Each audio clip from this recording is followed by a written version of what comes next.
Hello বন্ধুরা, আশা করি সবাই ভালো আছো। তো আমরা গিয়েছিলাম উদয়পুর মার বাড়ি পুজো দেওয়ার জন্য। তো পুজো শেষে আমরা নৌকা ঘাটে নামলাম। তো এখানে দেখতে পাচ্ছ কলকাতা থেকে আমার বৌদি এসছে, তারপর দিদি, ভাতিজি ওরা এসছে, ভাই এসছে। তো সবাই মিলে এই জায়গাটাতে একটু নামলাম। জায়গাটা ওদের ভীষণ পছন্দ হয়েছে, ওরা ফটোশ্যুট করছে। তো আমরা সবাই বোট চড়ার জন্য এক্সাইটেড হয়ে গিয়েছিলাম। এর মধ্যে বৌদি বলছিল যে বৌদির ভয় করছে, এখানে অনেক জল।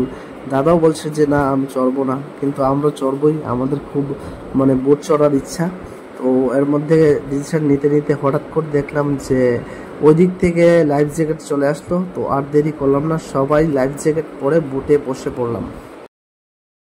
তো বোট রাইডিং এ কি কি করলাম, কি কি দেখলাম, সবকিছু তোমাদেরকে দেখাচ্ছি। তোমরা মনোযোগ সহকারে দেখো আর আমার সাথে থাকো। আর যা বলছিলাম, বোট রাইডিংটা খুবই এক্সাইটেড একটা মোমেন্ট ছিল, আর এর মধ্যে ভয়ও ছিল, বোটটা উল্টে না যায়, পড়ে না যায়। তো রাইডিং এ আমরা খুব মজা করেছি, আনন্দ করেছি। সবাই দেখো কিরকম আনন্দিত। আর তোমরা যদি এই বোট রাইডিং করতে চাও তাহলে অবশ্যই চলে যাবে সিপাহীজলাতে। ওইখানে প্যাডেল বোটও আছে, তারপর তোমার স্পিড বোটও আছে। স্পিড বোটগুলির ভাড়া একটু বেশি, আর প্যাডেল বোটগুলির ভাড়া একটু কম। তো তোমরা যার যার চয়েস অনুযায়ী ওইটা নিতে পারবে। আর যারা বোট চড়তে ভয় পাও তারা কখনো ওঠো না। তো সবাই মিলে বোট জার্নিটা ছিল খুবই একটা আনন্দের বিষয়। তো এর মধ্যে যা কিছু হয়েছে, যা কিছু দেখেছি, সবকিছু তোমাদের সামনে তুলে ধরেছি, যাতে তোমরাও দেখতে পারো, সবাই যেতে পারো। আর এটা আগরতলা শহর থেকে খুবই কাছে, মাত্র 20 বা 22 কিলোমিটার দূরে হবে।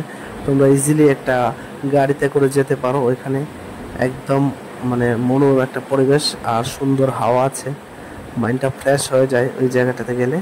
তো তোমরা যদি কেউ যেতে চাও, বাস দিয়ে যেতে পারো, বা এখানে গাড়িও অ্যাভেলেবল আছে। আরামসে তোমরা গিয়ে ওই বোট রাইডিং করে আসতে পারো। প্যাডেল বোট, স্পিড বোট সবই আছে। আর দেখার মতো অনেক জন্তু, জানোয়ার, পাখি, অনেক কিছু দেখতে পাবে। তো এই ছিল আমাদের সবার মিলে একটা বোট জার্নি। তো জার্নিটা আমার খুব ভালো লেগেছে, মনে হলো ফেসবুকের টাইম লাইনে রেখে দিই, তোমরাও দেখে আনন্দ পাবে, আমিও মাঝে মাঝে দেখতে পাবো।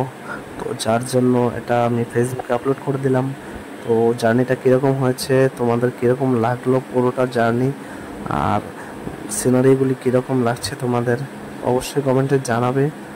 আর তোমরা যদি এরকমের ভিডিও আরও বেশি বেশি দেখতে চাও তাহলে আমাকে কমেন্টে জানাবে, আর বেশি করে একটু লাইক, শেয়ার, সাবস্ক্রাইব করে দেবে।